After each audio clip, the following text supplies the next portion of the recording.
O negócio é esporte. Oferecimento. Só Fanáticos tem Claro HD TV a partir de R$ 49,90 por mês. Ligue 3004-9008 e assine. A Bradesco Esportes FM apresenta...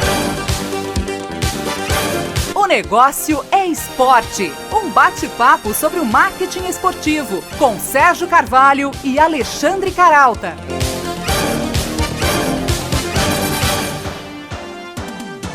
Olá para você ligado na Bradesco Esportes FM, começamos mais uma edição de O Negócio é Esporte. Olá para você também que nos ouve acessando www.negocioesporte.com.br e um olá também para quem está sempre aqui ao meu lado na apresentação do programa, o também jornalista Alexandre Caralta. Oi, Caralta. Fala aí, Sérgio, tudo bem? Maravilha. Olha aqui, a gente aproveita a inauguração da Allianz Parque do Palmeiras para fazer um balanço dos novos estádios no país.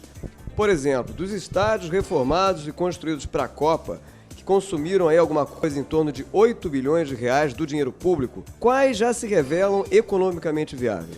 Ou até que ponto esses novos estádios, novas arenas, são suficientes para atrair mais torcedores. Eu lembro que a taxa média de ocupação do Campeonato Brasileiro fica abaixo de 15 mil espectadores por jogo, um número inferior até a do Campeonato de Futebol nos Estados Unidos. E quem responde essas e outras perguntas é um craque, nosso convidado de hoje, o economista Ricardo Araújo, especialista em gestão de estádios. Ele explica, por exemplo, como a política de preços pode conciliar os interesses do marketing com o apelo popular do futebol. Mas antes da gente bater esse papo com o Ricardo, vamos a um rápido giro com as novidades do marketing esportivo. Golaços da semana. Os negócios no mundo esportivo. Na estreia do Allianz Parque, quem mandou mal foi a fornecedora esportiva do Palmeiras. A Adidas criou uma camisa especial para o jogo, mas errou a grafia da mensagem. O bom filho a casa torna, incluindo uma crase que não existia. A Adidas substituiu a camisa. Outra gafe de fornecedor de material na semana foi da Pênalti, que divulgou a aposentadoria do ídolo Rogério Ceni, antes mesmo do goleiro declarar publicamente que ia pendurar as chuteiras. A Microsoft fechou o patrocínio de 80 milhões de reais com o Real Madrid, segunda marca mais valiosa do esporte, avaliada em cerca de 1 bilhão e 300 milhões de reais. A dobradinha entre gigantes da tecnologia e o futebol não é novidade. No fim do ano passado, a Intel pagou cerca de 60 milhões de reais para estampar a marca na camisa do rival Barcelona.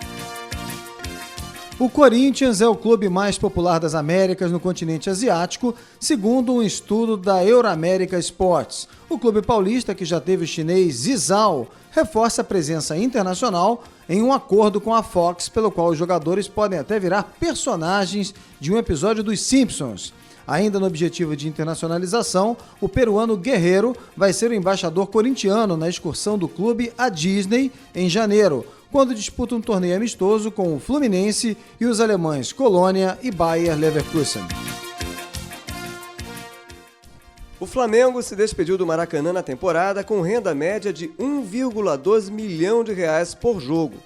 Nessa semana, o clube ainda lançou o segundo ano do projeto Anjo da Guarda Rubro-Negro, para arrecadar fundo aos esportes olímpicos. No ano que vem, a diretoria quer construir uma arena multiuso na Gávea, que pretende ser um dos palcos das Olimpíadas de 2016. O Negócio é Esporte desta semana recebe o economista e consultor de marketing esportivo Ricardo Araújo. O Ricardo tem experiência na gestão de estádios na Itália e na Espanha e é professor de gestão de estádios na Trevisan Escola de Negócios, além de assinar o blog Novas Arenas na revista Exame. Ricardo, você que já foi o nosso primeiro convidado aqui no nosso primeiro programa, mais uma vez, obrigado pela sua participação. É sempre um prazer receber você aqui, Ricardo. Obrigado, é um prazer estar aqui de novo. Realmente, eu acho que eu fui o primeiro. Primeiro, estreou o programa. Né? Eu não sei, agora tem que versão o programa. Não sei qual é a versão do programa. Já passa 67? 67, chegando nos setentinhos. Setentinha, pois é. Eu fiz o primeiro, né? Eu acho que foi ano passado. Foi setembro do ano passado. Ano passado. Muito bom, quer dizer, então se eu estou voltando é porque agradou a conversa, então é um prazer estar aqui de novo com você. Legal. E, Ricardo, a gente quer começar esse papo que vai girar em torno de gestão de estádio, arena, fazer um balanço aqui do ano de Copa do Mundo e tal, em que as arenas, inclusive, foram alvo de muita polêmica. A gente começa aí com essa inauguração recente daquela que era considerada talvez que seria o divisor de águas, né, em termos de arena no Brasil, que é a Arena do Palmeiras, né? Inaugurou recentemente, o Palmeiras até perdeu por 2-0 para o Sport, mas eu queria que você fizesse um balanço e saber até que ponto e em que circunstâncias, aspectos, efetivamente essa arena pode, ou esse estádio, pode ser considerado, né, já um representante de um novo modelo de gestão. Vamos falar especificamente da Arena do Palmeiras. O projeto do Palmeiras é um projeto de muitos anos, né? Quase virou uma lenda, né? Quer dizer, foi feito um primeiro projeto no final dos anos 90. Esse projeto tentou emplacar em determinado momento durante alguns anos, aquilo não avançou, enfim. Optou-se por um modelo possível proposto por um consórcio, né, aliás, não é um consórcio, quer dizer, por uma construtora especificamente que propôs um negócio ao Palmeiras. O Palmeiras, então, topou o modelo, o negócio dentro desse modelo, e foi um estádio que realmente foi um parto difícil. O Palmeiras é um clube muito complicado, né? E você vai dizer, mas qual o grande clube que não é complicado, né? Mas o Palmeiras é um dos mais complicados, é um dos que tem assim uma política interna mais complicada, mais difícil, é fogo amigo, né? São correntes políticas lá, um dá tiro no pé do outro, né? Então teve gente realmente trabalhando contra, durante muito tempo, a construção do estádio, por incrível que pareça, né? Muita gente dentro do clube trabalhando contra o estádio, trabalhando contra o projeto. E foi um projeto que nasceu difícil, foi um parto difícil, enfrentou mil dificuldades, inclusive burocráticas, né? de licenças, né?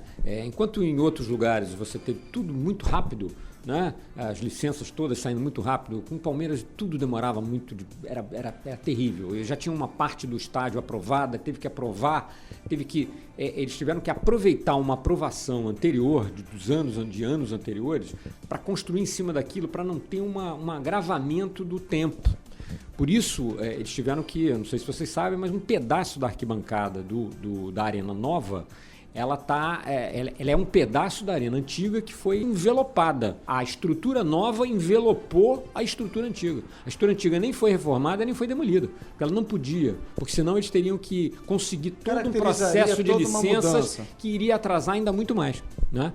Então, com todas essas dificuldades, quer dizer, o Palmeiras, em determinado momento, quando a cidade de São Paulo enfrentou a dificuldade de qual seria o estádio da Copa, o Palmeiras ainda teve esperança de que a nossa arena então poderia ser indicada. Mas ela nunca teve, na realidade, chance disso, porque São Paulo precisava de um estádio para a abertura da Copa, que dependia de uma capacidade determinada que a Arena do Palmeiras não poderia ter, né? A Arena do Palmeiras ela tem uma característica que pelo fato de envolver aproveitar o terreno existente, né, do antigo estádio, ele é um terreno muito pequeno.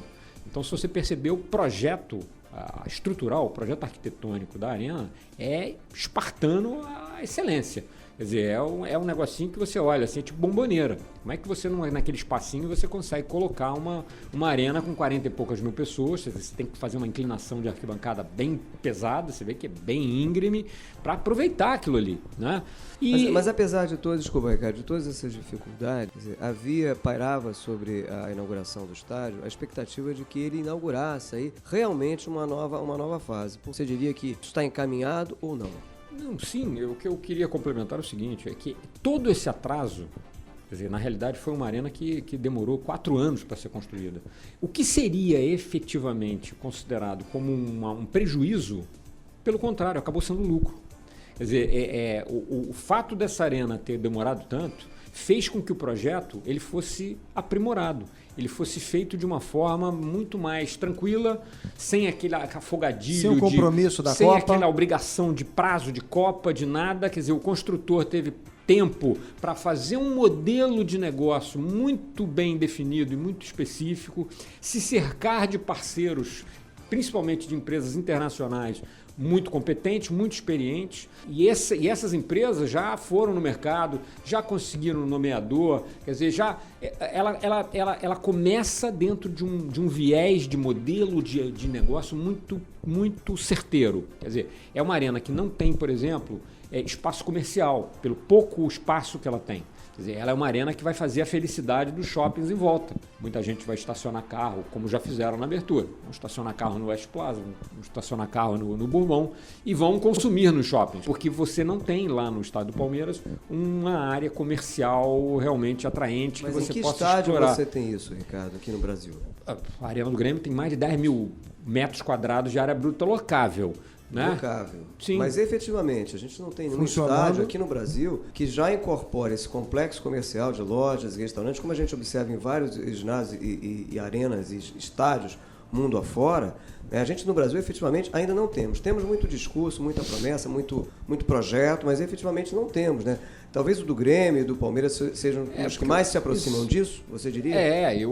O problema do Grêmio é diferente. O problema do Grêmio, por exemplo, não é espaço. Espaço é excelente. Né?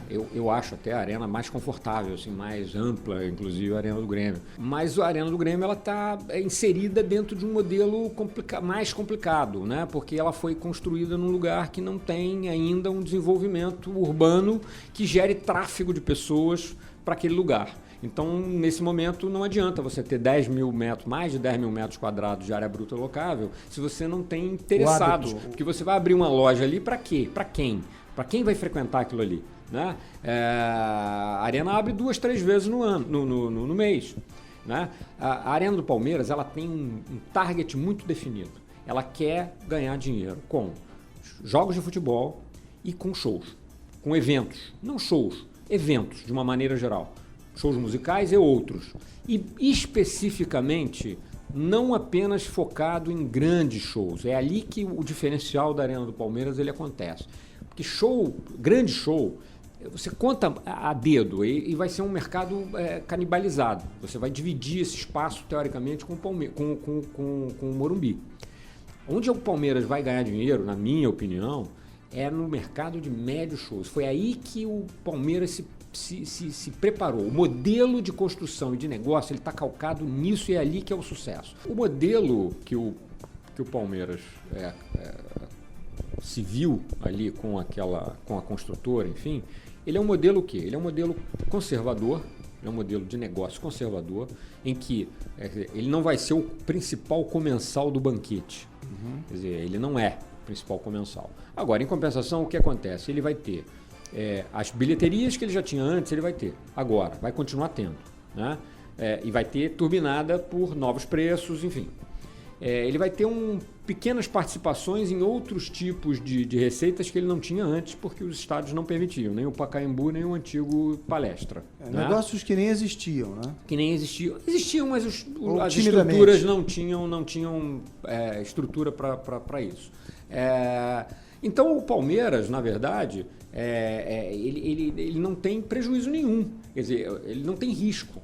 Ele não vai ter que se preocupar com a manutenção do estádio, ele não vai ter que se preocupar se o prejuízo do negócio com o futebol, por exemplo, vai estar acontecendo ou não, se a programação de shows vai ser bem sucedida ou não. Quer dizer, isso aí é por conta da construtora. Muito mal comparando, aquele cara que tinha uma bela casa na Avenida Paulista ou, vamos dizer assim, no Rio de Janeiro, ali na Avenida Atlântica, e cedeu o terreno, o espaço para uma construtora. O cara fez ali um prédio de não sei quantos andares e deu 2 coberturas para o cara morar ali, né? Por exemplo. Mais ou menos é isso aí.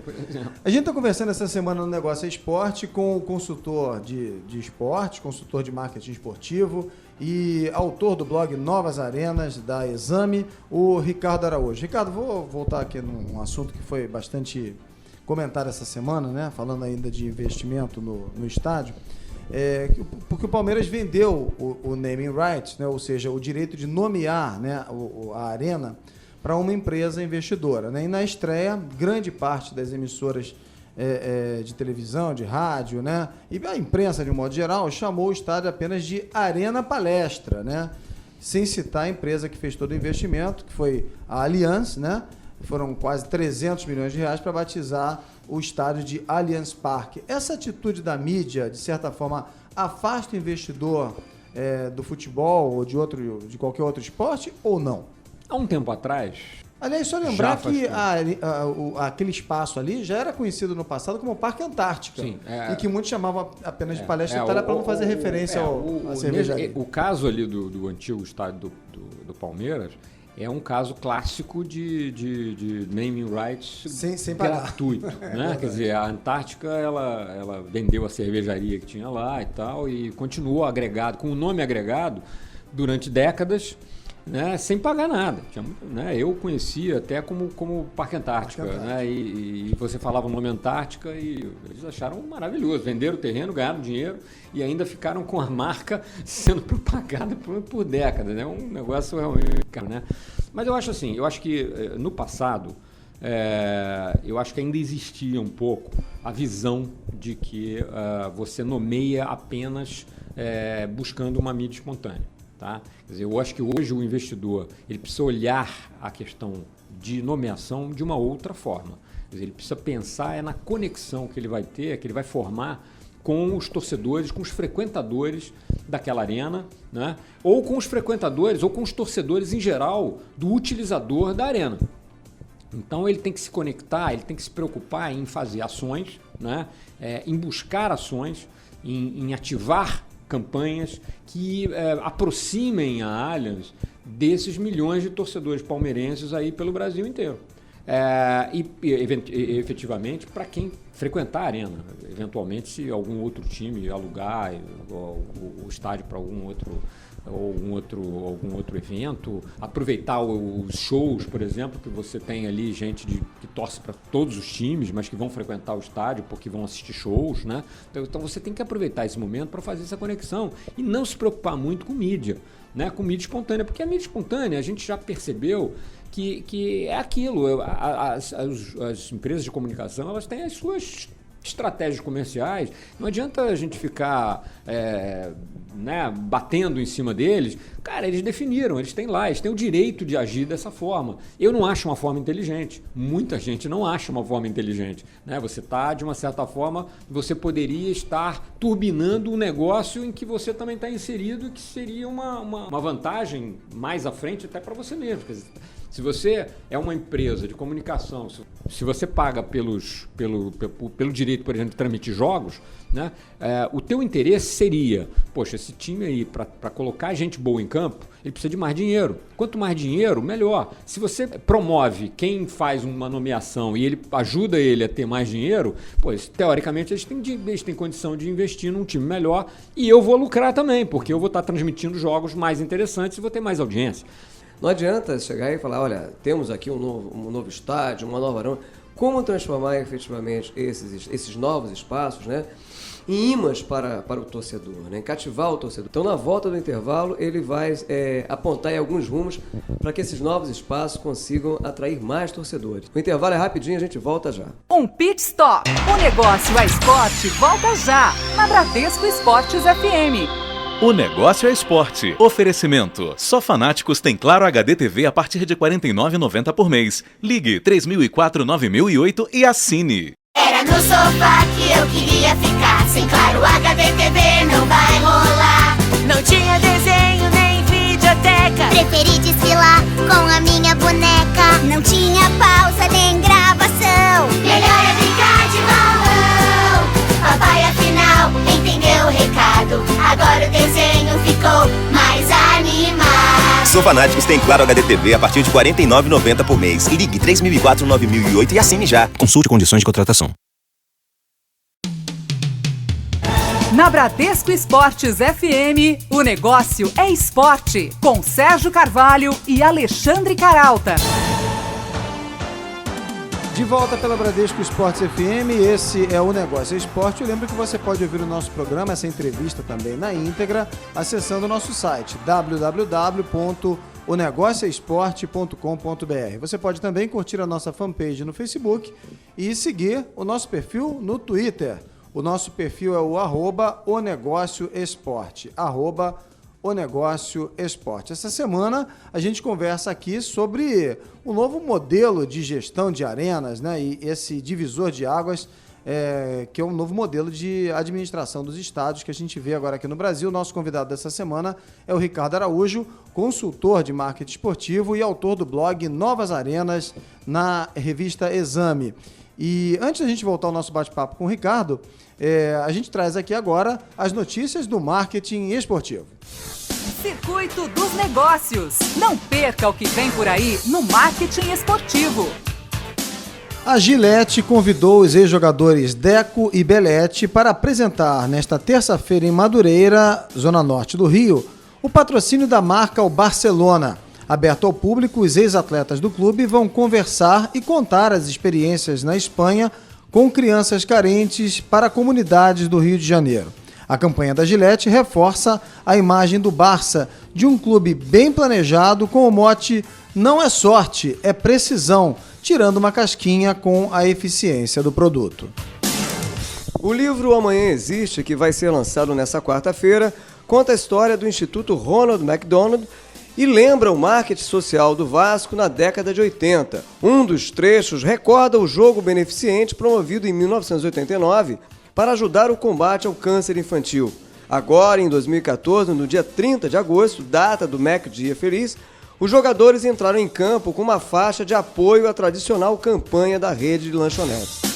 O encontro de futebol e cultura, de quarta a sexta-feira no Museu do Futebol, no Pacaembu, em São Paulo, discute a relação entre os direitos humanos e a prática de esportes no Brasil. Representantes do Instituto de Cegos da Bahia, dos povos indígenas do Centro-Oeste e de jovens da comunidade pacificada do Morro dos Prazeres, no Rio, estão entre os participantes. O encontro também conta com representantes do Bom Senso Futebol Clube, que lutam por direitos dos jogadores profissionais.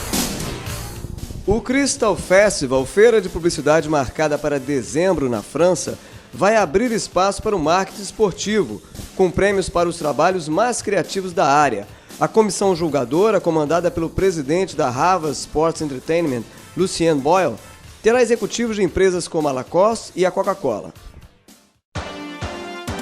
Muito bem, depois do giro com as notícias do esporte, do marketing esportivo, né? A gente está conversando essa semana aqui com o Ricardo Araújo, consultor de marketing esportivo, autor do blog Novas Arenas na Exame. Ricardo, a gente tem aí hoje uma média de público no Campeonato Brasileiro de apenas 15 mil torcedores por partida, né? Para o ouvinte ter uma ideia, esse número é menor, a gente falou isso já no finalzinho do primeiro bloco, do que a maioria dos campeonatos europeus e até do que o campeonato de futebol dos Estados Unidos. A gente fala futebol dos Estados Unidos para não falar futebol americano. Do que os campeonatos europeus é muito menor. Muito menor.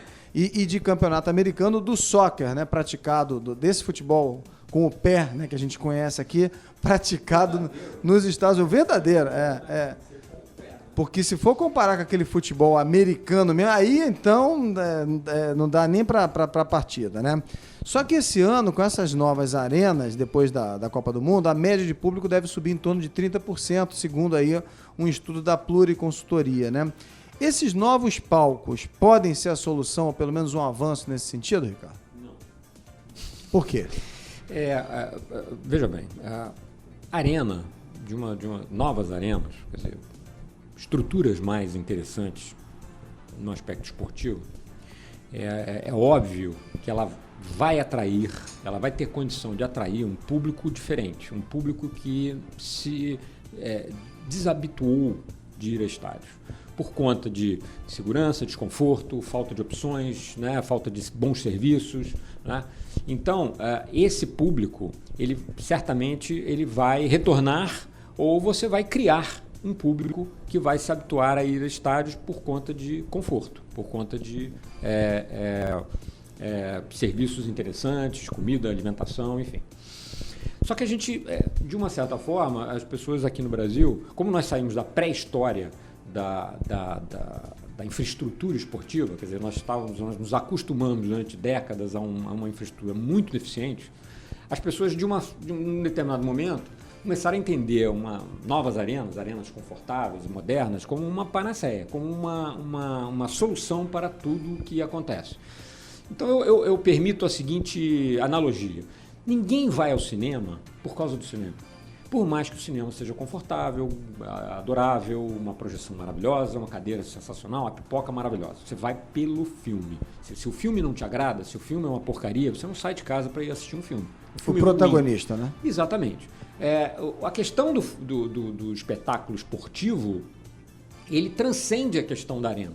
A arena é uma coadjuvante, né? Sem um bom produto, você não tem uma arena que possa fazer uma mágica que convença uma pessoa a deixar de fazer um outro programa qualquer, porque hoje nós temos uma concorrência muito mais acirrada de opções de lazer, de entretenimento, que nós não tínhamos há muitos anos atrás. E o sujeito vai ter que optar para ir a um jogo de futebol numa arena que pode ser uma arena ótima, confortável, legal e tudo mais. Mas se é para ver um jogo que, poxa, o teu time é um bagaço, tem ninguém lá dentro que te interesse. Um bando de gente matando bola na canela e a gente sabe que a qualidade do espetáculo está ruim. É um campeonato que tem uma fórmula maluca, que é um jogo que não serve para nada. Ele não sabe bem por que está ali, aquilo ali é algo que não define nada, não tem nada. Por exemplo, se refere ao modelo de pontos corridos? Não.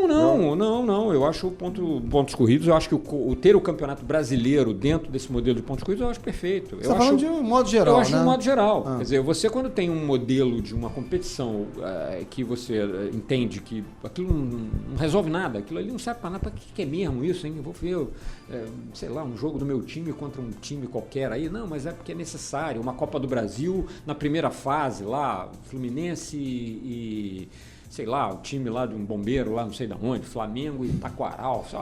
Isso não atrai. Quer dizer, não é pelo fato de ter uma arena que vai conseguir te arrancar de casa pela arena. Quer dizer, na verdade, nós temos vários problemas aí, né? Quer dizer, você tem que entender assim, a cultura do brasileiro, eu disse isso uma outra vez aí, lá fora as pessoas têm uma cultura do clube, eles acompanham o clube. Aqui nós acompanhamos o time, né?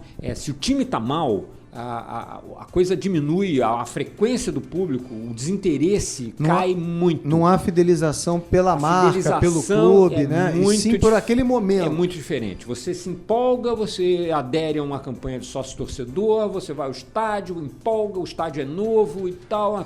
É meio comportamento de Copa do Mundo, né? Meio comportamento do público em geral. O time começou a levar umas pancadas, você fica revoltado, você para de pagar. Na inauguração da Arena do Palmeiras, né, da Allianz Parque, né, no primeiro dia, por conta da derrota, já picharam aos portões, já fizeram tudo. Quer dizer, o cara é insano, o cara tá quebrando um negócio que ele ficou 4 anos rezando e torcendo para ver, para ter o momento dele poder entrar naquele lugar. Eu queria voltar um pouquinho, porque você falou ainda há pouco que esses novos espaços, ao oferecerem mais conveniência, segurança, conforto, até outras opções de lazer, coisa que, na minha opinião, ainda não rola. Mas havia uma expectativa ainda de que o perfil do público consumidor de estádio vai mudar, né? Vai deixar de ser aquele público mais popular e se tornar um público, alguns chamam de mais elitizado. E você acha que há realmente essa elitização? Não, e já emendando uma pergunta na outra, precificação, que é outra coisa polêmica, né? O perfil mudou, há um risco ou uma tendência de elitização que descaracterizaria e até seria um tiro no pé para o próprio negócio do futebol. E como é que a gente chega a um modelo aí de precificação de valor de ingresso mais inteligente, compatível com a genética popular do futebol e ao mesmo tempo com os negócios? Bom, começando com a questão da troca de público, eventualmente, né? Quer dizer, é evidente que quando você cria uma estrutura em que você oferece uma condição de oferecer serviços diferenciados, quer dizer, você está buscando um público que tem condição de pagar por serviços diferenciados, né? Então é óbvio que se numa estrutura antiga você tinha um percentual mínimo de classe A, B lá, que leva isso muito em consideração, são aquelas pessoas que não vão fazer programas que se não tiver uma estrutura desse nível, né? Certamente que você vai conseguir trazer algumas pessoas de volta e vai criar até um novo público que vai ser cliente desse tipo de serviço. Eu acho um pouco exagero dizer que não vai ter mais popularização. Uma das características de uma arena moderna, por exemplo, é ela permitir uma setorização mais inteligente. Ou seja, você tem preço para tudo. Você tem arenas em que, se você pegar a própria arena do Grêmio, por exemplo, se você pegar lá o Bordeaux, você tem 500 mil preços diferentes ali. Né, de estádio aqui, setor norte inferior, central acima e tal. Quer dizer, você começa, quer dizer, quem lembra do Maracanã antigo, você pagava um preço só pelo anel inteiro. Quem sentava atrás do gol, quem na correr bandeirinha, primeiro no leva meio, melhor, né? Quem correr primeiro leva melhor. Quer dizer, hoje você tem uma arena moderna, ela permite esse tipo de jogo, né? Quer dizer, você oferece lugares mais baratos, né? Lugares mais uma visibilidade não tão boa, mais afastados. Então, assim, essas arenas modernas, elas têm esse recurso muito maior do que uma arena antiga, de você poder setorizar ela. E você oferecer uma gama de preços enorme, que certamente vai ter ali possibilidade de você ter ingressos mais baratos em pontos mais baratos. O que pode acontecer é que aquele sujeito que estava frequentando uma geral no Maracanã e que ia todo santo jogo, ele de repente ele vai a 1, a 2, ou faz uma economia, que é o normal para qualquer... Né? Você às vezes, você quer assistir um show lá, você economiza aqui, junta um dinheirinho aqui para poder ir. A gente está falando de taxa de ocupação, né, Ricardo? A gente lembra, por exemplo, que no campeonato alemão, a Bundesliga, a taxa de ocupação é 90 e poucos %. E aqui a nossa taxa de ocupação em geral, e se a gente inserir nisso aí o campeonato carioca, por exemplo, essa taxa de ocupação ela vai para a lanterna mais ainda, né? Como é que você consegue melhorar a taxa de ocupação? Não é só uma questão de preço, né? A gente tem que pensar o seguinte. Quando a gente fala, por exemplo, me perguntaram, mas você acha que com essas novas arenas, esses clubes que têm esses novos estádios, eles vão dar um salto fantástico na sua média de público? Eu pergunto, muito provavelmente não. Tá? Por quê? Porque um dos pontos básicos quando você decide fazer um projeto de uma nova arena, né, um dos 1000 pontos que você analisa é o seguinte: o utilizador, ele em relação ao campo, ao estádio que ele hoje ocupa, existe uma demanda reprimida? A demanda reprimida é um dos fatores impulsionadores de um novo projeto, dos mais importantes. Hoje, por exemplo, se você pegar lá, hoje o Tottenham, por exemplo, está começando vai construir um novo estádio. É um estádio que ele tem hoje, o White Hart, é um estádio para 37 mil. Quer dizer, ele já está com uma venda de season tickets no gargalo. No gargalo. Ele já não tem mais como atender, ele já cria uma fila de espera enorme, ele já cria um mercado secundário de cambistas indesejável, porque ele está entregando dinheiro para o cambista. Quer dizer, então é uma necessidade. Né? O Liverpool vai construir uma nova arquibancada, um novo stand, né? Para ampliar o serviço, porque ele está no gargalo. Nenhum clube brasileiro tem demanda reprimida. Então esse é o ponto. E a gente cai na história do elefante branco, né? Não é um sobre o qual falávamos aqui antes da Copa e tal. É um pouco diferente. Quer dizer, por mais que, por exemplo, se você pegar o Grêmio, né? O último ano do Grêmio no Olímpico, a média de público foi de 23 mil pessoas. E isso também influi o desempenho do time ao longo do campeonato. Foi de 23 mil. Né? O Grêmio teve média de renda, a receita média por jogo, de 389 mil. No primeiro ano da nova arena, né, em 2013, a média de público foi praticamente a mesma, não alterou. Foi até um pouco menor, em 200 pessoas. A receita aumentou em 82%. A média de receita passou a ser de 700 e poucos mil contra os 389. Mas a média de público não aumentou. Por que não aumentou? Porque já não havia demanda reprimida. Na verdade, a taxa de ocupação do Olímpico antigo já era em torno de 50%. Você qualificou ali, né? Você qualificou. Você mudou o tipo de público que você... Agora, o cerne da questão, quer dizer, é aquilo. Será que simplesmente um novo estádio vai conseguir fazer com que a média de público para assistir aquele espetáculo vai aumentar, simplesmente por conta da arena? Eu lembro que a gente está conversando aqui hoje no Negócio Esporte com o Ricardo Araújo, que é consultor de marketing esportivo, especialista em arena, tem o blog Novas Arenas na revista Exame. Então a gente faz esse rápido intervalo e na volta o Ricardo ele retoma esse papo aí de precificação e a gente faz um balanço aqui das arenas construídas e reformadas para a Copa do Mundo. O intervalo é rapidinho, a gente volta já. Um pit stop. O negócio é esporte volta já na Bradesco Esportes FM. O negócio é esporte. Oferecimento. Só Fanáticos tem Claro HD TV a partir de R$ 49,90 por mês. Ligue 3004-9008 e assine. Era no sofá que eu queria ficar. Sem Claro HD TV não vai rolar. Não tinha desenho nem videoteca. Preferi desfilar com a minha boneca. Não tinha pausa nem gravação. Melhor é brincar de balão.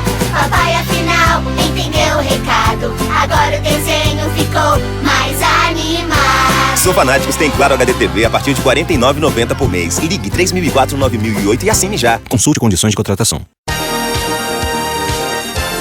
De volta na Bradesco Esportes FM.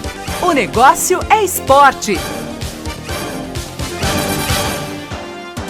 De volta com o Negócio Esporte aqui na Bradesco Esportes FM. Eu lembro que você pode ouvir o nosso programa novamente, a nossa entrevista, acessando o nosso site. O endereço é o www.onegocioesporte.com.br. Você pode também seguir o nosso perfil no Twitter, @onegocioesporte, @onegocioesporte, e ainda curtir a nossa fanpage no Facebook. O nosso convidado dessa semana aqui no Negócio Esporte é o consultor de marketing esportivo e também autor do blog Novas Arenas na Exame.com, o Ricardo Araújo. Ricardo, antes da gente parar para o intervalo, a gente estava falando aqui do preço do ingresso, né?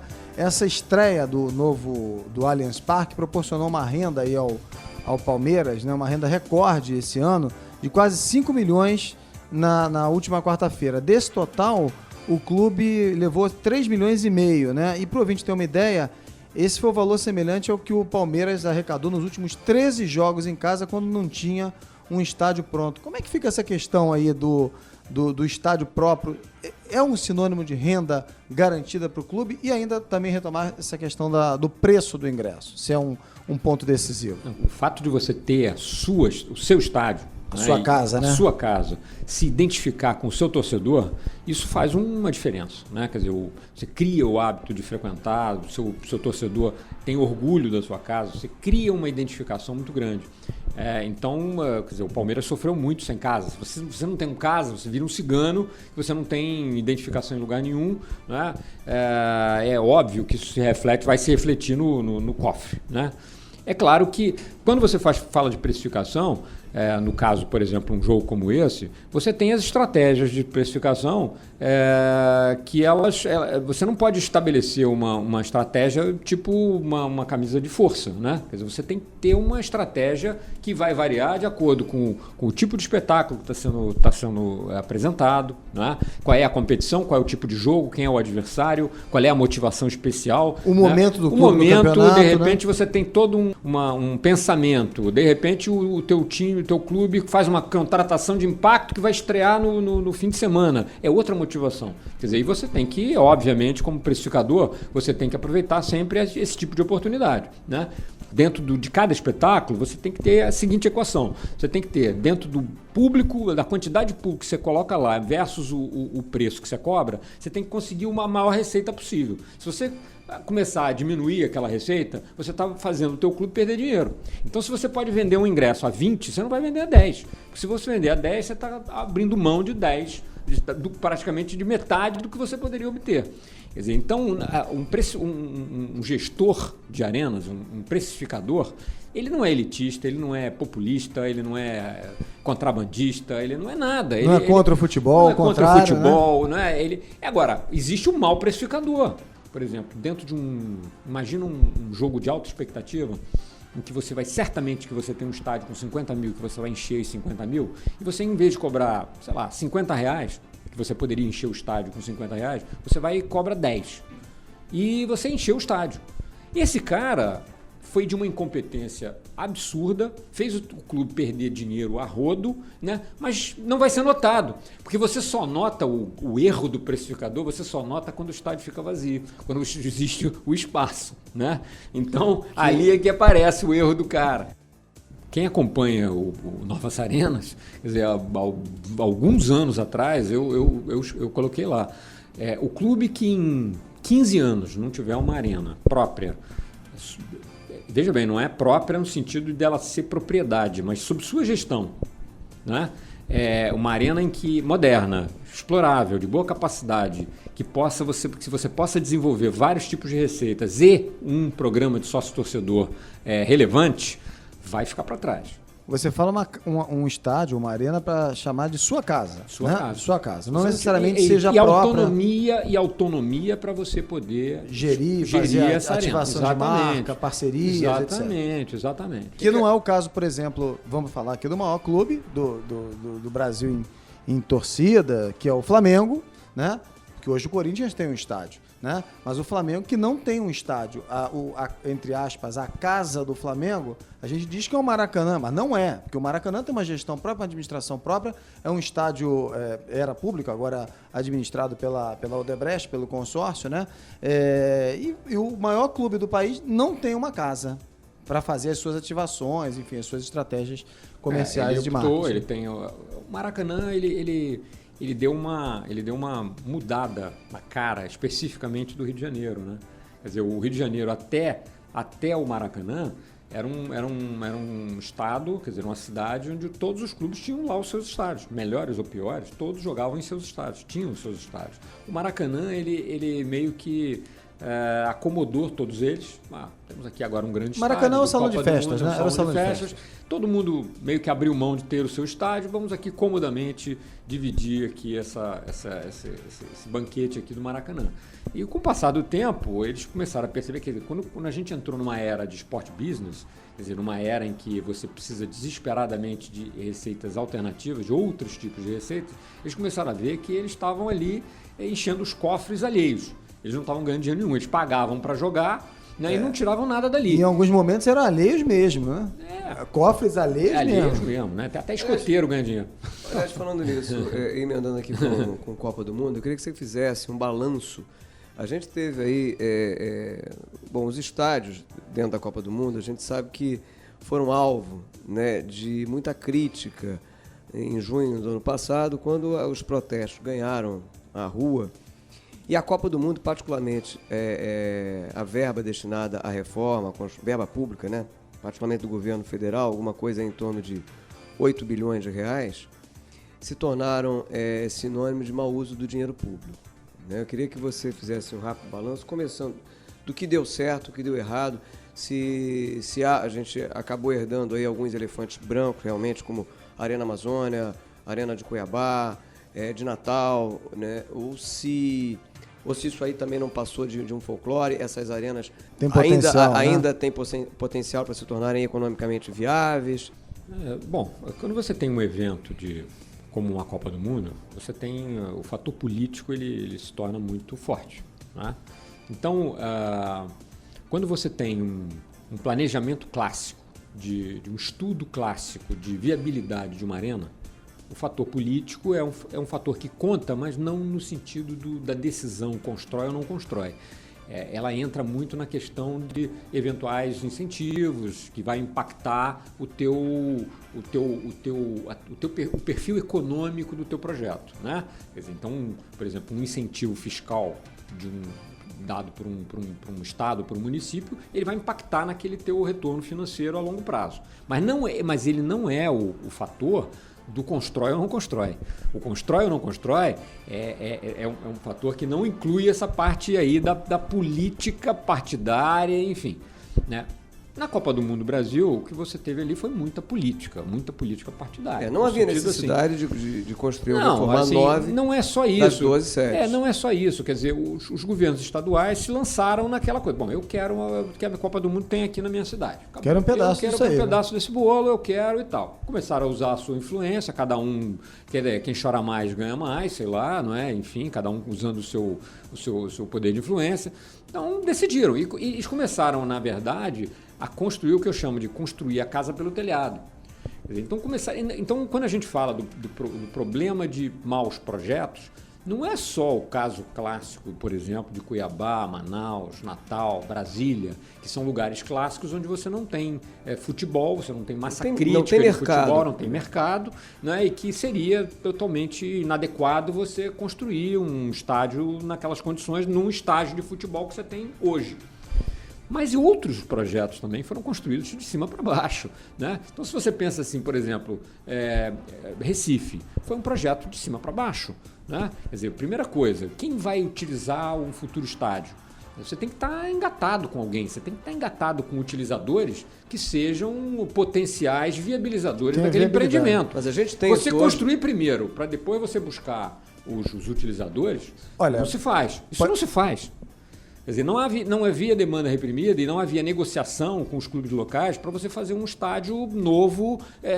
Bastava fazer uma bela de uma reforma no PV e você tinha lá o PV atendendo ao Ceará, ao Fortaleza, com uma boa capacidade, 40 mil lugares. Quer dizer, construir um estádio novo, 0 bala, só por causa de Copa do Mundo, para mim, um projeto totalmente... Isso quer dizer que os elefantes brancos estão mais próximos da gente do que a gente imagina ou quer ver, né? Do que a gente imagina. Quer dizer, agora é o seguinte, eles já estão aí. Então, e agora? Como é que você faz desse limão a limonada, por exemplo? Não há outra alternativa. Ou você não vai viabilizar isso com show, né? Cuiabá não é o Londres. gestor da arena não é Londres, não é o Wembley. O Wembley vive hoje, o Wembley não paga o que foi investido lá, mas ele pelo menos hoje já se equilibra em termos de custo operacional. Agora, aquilo faz evento alucinadamente o mês inteiro. Agora, caramba, Cuiabá, Manaus, não é Londres. Londres é Londres. Quer dizer, hoje então Londres, como é que faz? Então, se você não tiver desenvolvimento de futebol nesses lugares, você tem que ter um planejamento, você tem que ter um projeto que tem que ser capitaneado pela CBF. Tem que criar mercado. Para fortalecer os clubes locais. É difícil, hein?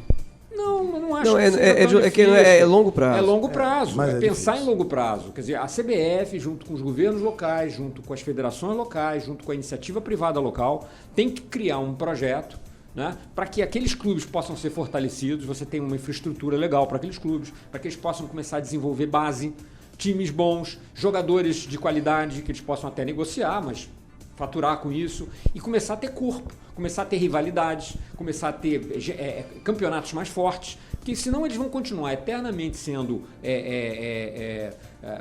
preteridos, né? Não, eles vão ser praças de aluguel, né, e continuar sendo o mercado dos grandes clubes do eixo Rio-São Paulo e de outros lugares. Que eventualmente aquele vão pessoal lá. de Cuiabá vai continuar torcendo para os times do Rio, de São Paulo, do Minas, não vai torcer para o time local. Ricardo, ainda só em termos de balanço, eu queria trazer um pouquinho a bola aqui para o Rio de Janeiro. É isso que eu queria... A gente tem dos 4 times grandes aqui, o Sérgio já observou, quer dizer, o Flamengo não tem um estádio próprio, o Fluminense não tem.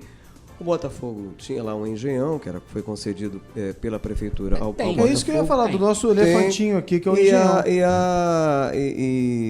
E o Vasco da Gama tem em São Januário. Eu queria que você fizesse um rápido balanço, quer dizer, os clubes do Rio estão na contramão. Primeiro, o Maracanã. Esse é um modelo que se revela viável, na tua opinião, ou tem que amadurecer muito mais? 2, Engenhão. Como é que estamos? Nosso elefantinho. 3, São Januário. O que a gente faz com São Januário? São Januário precisa... o Vasco, como clube, precisa se reinventar um pouco, né? Eu acho muito difícil que o Vasco consiga atrair investidores sérios, gente que vai colocar dinheiro ali para eventualmente você fazer ali uma reforma em São Januário, uma revitalização do estádio, modernizar ele um pouco, permitir que o Vasco possa ter mais receitas ali, aumentar os camarotes, melhorar. É muito difícil se o clube não se estruturar. Fica muito difícil você atrair... Poderia, por exemplo, se tivesse um planejamento político e tal, poderia estar articulado com essa série de reformas associadas aos 450 anos do Rio de Janeiro. Um dos projetos é revitalizar ali aquela área de São Cristóvão, que é uma área histórica e tal. Quer dizer, se tivesse articulado, poderia ser por aí, coisa que não há. Existe até uma reforma lá, quer dizer, existe até um projeto o que o poder público pode fazer, né? Jogar dinheiro dentro do estádio? Não pode, mas ele pode viabilizar o entorno, né, facilitar o entorno ali, né, que já está sendo feito, de uma certa forma aquilo ali vai acontecer. vai acontecer. Quer dizer, aquele ali já está próximo ali daquela zona do porto, vai dar uma melhorada. Quer dizer, o que compete ao poder público é fazer isso aí. Melhorar a iluminação, melhorar o acesso, melhorar uma questão de um transporte, né? Agora, especificamente o estádio, né, não tem jeito, você depende de um investimento privado ali.